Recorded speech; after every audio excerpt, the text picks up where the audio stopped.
Hello, beautiful people! So you want to be a necromancer like no one ever was? To train this new combat skill, you'll have to spend a lot of time, well, out of combat. Why? Because rituals are an integral part of necromancy, for better or for worse. And so we need to master the art of the glyphs if we want to lift the first necromancer's curse. Now, they can be pretty confusing, but don't worry, have no fear. You don't need a PhD in reading interfaces. That's why I'm here. If you spacebar through the tutorial and just don't know what to do, you've come to the right place. I'll explain it all to you. Now that's enough of the rhymes. I hope you have your paper and pen. Just sit back, relax, and I'll break it down to you, my friends. Let's just get into it. This guide is everything you absolutely need to know about rituals and literally nothing extra. There's no reason to complicate things. Rituals are a very important part of necromancy, so we're going to break this guide down into 4 different sections: glyphs, rituals, disturbances, and tips. Nothing in depth, just the tips. Glyphs are the symbols that you draw on the ground. These allow you to perform rituals. There are 2 types of glyphs: foundational and alteration. You can think of them as glyphs that you absolutely have to use, and glyphs that are going to help you accomplish your goals faster. Elemental glyphs are used in every single ritual. Commune glyphs... I keep saying commune like it's some sort of cult. Commune glyphs are used in communication rituals. Regent glyphs are used in necroplasm rituals, and change glyphs are used in essence and in soul rituals. And on the other side, multiply glyphs increase the output of the rituals, like what you get from performing them. Attraction glyphs are going to increase the level of soul attraction that you have. More on that later. Protection glyphs decrease the level of soul attraction. And finally, speed glyphs decrease the time that it takes to complete the rituals. Fast day up, boy! Protection glyphs are basically useless. Speed glyphs can also generally be ignored. The multiply glyph will be your absolute best friend. Just you wait. And the attraction glyphs are also going to be nice if you want to get big booty experience at higher levels of necromancy. I just lost another hellhound. I may have came bound skeletons right now trying to get that juicy XP, and I just keep going through hellhounds like it's my job. Oh, these poor hellhounds. Back on track. In order to draw the glyphs, you'll need ink. The type of ink depends on the tier of glyph you're making. There are 3 tiers of glyphs. For example, multiply 1, multiply 2, and multiply 3, each unlocked at different levels of necromancy. So how do you get ink? What a great question. The grand exchange, of course. Problem solved. I'm kidding. Well, I'm not. But if your pockets aren't that deep, you can make the ink yourself by performing necroplasm rituals at the ritual site to get necroplasm, and combine that with ashes and vials of good old-fashioned H2O. That right there is science for water.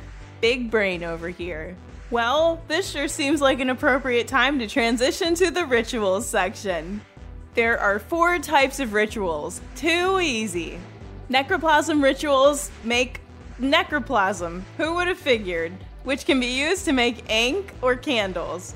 Essence rituals are used to make, you guessed it, impure essence for rune crafting, necromancy runes. Sorry, this is a very serious guide. Communion rituals add souls to the Well of Souls, which allows you to unlock more necromancy talents. And finally, ensoul rituals that allow you to make ensouled items that are used to upgrade your armor and weapons that you use for necromancy. I don't know why I sound unsure about everything that I'm telling you, but trust me, you can trust me. So that's 1 for necroplasm, 1 for impure essence, 1 for souls, and 1 for ensouled items. Easy. While we're on the topic, let's go ahead and talk about the ritual site itself. The ritual site looks like this. We know it, we love it. Well, some of us love it, most of us don't love it.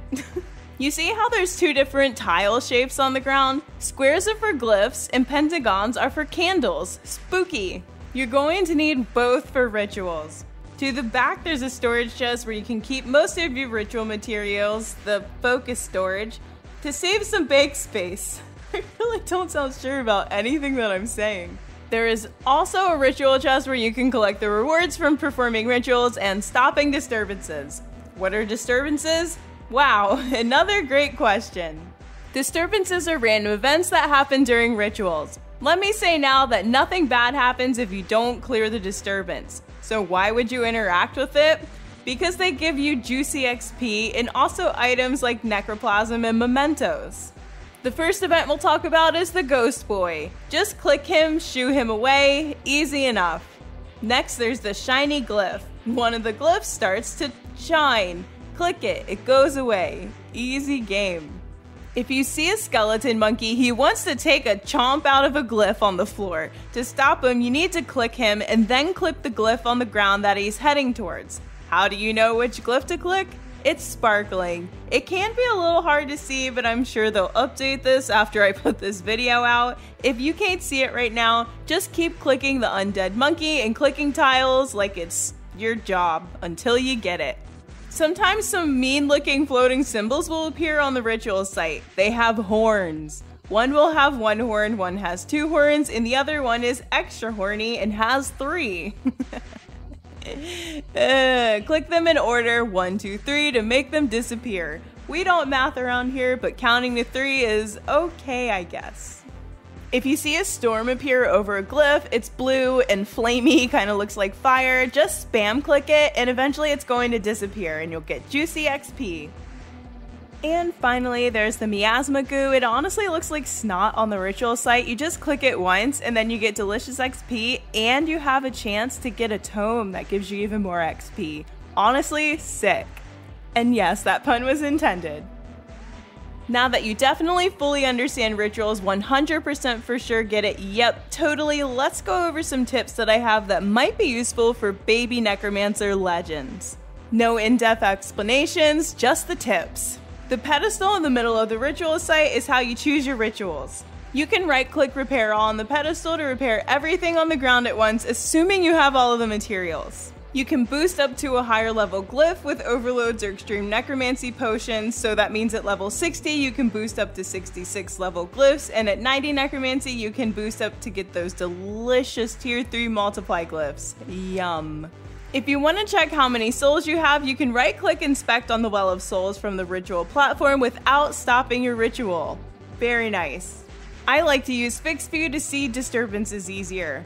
Thank me later. You can check this at the bottom of the interface for the rituals that pops up on your screen while you're performing them. Use mementos instead of bones for the most souls per ritual, and boost to draw the highest tier multiply glyphs you can. 35,000 souls leaves you feeling a little less dead inside if you're getting 210 souls per ritual. Trust me. And you can buy mementos on the Grand Exchange, and honestly, robust are not that expensive. You get some from clearing disturbances, but honestly, they're worth buying. And on that note, if you're lower level, do not go for the big booty talent tree soul thresholds until you have a higher tier multiply glyph, because your time is important, legend. And that's it. Now that you're a ritual expert, go out there and start ritualing. Watching this guide gives you a 36% XP boost in necromancy. Trust me, just don't check my sources.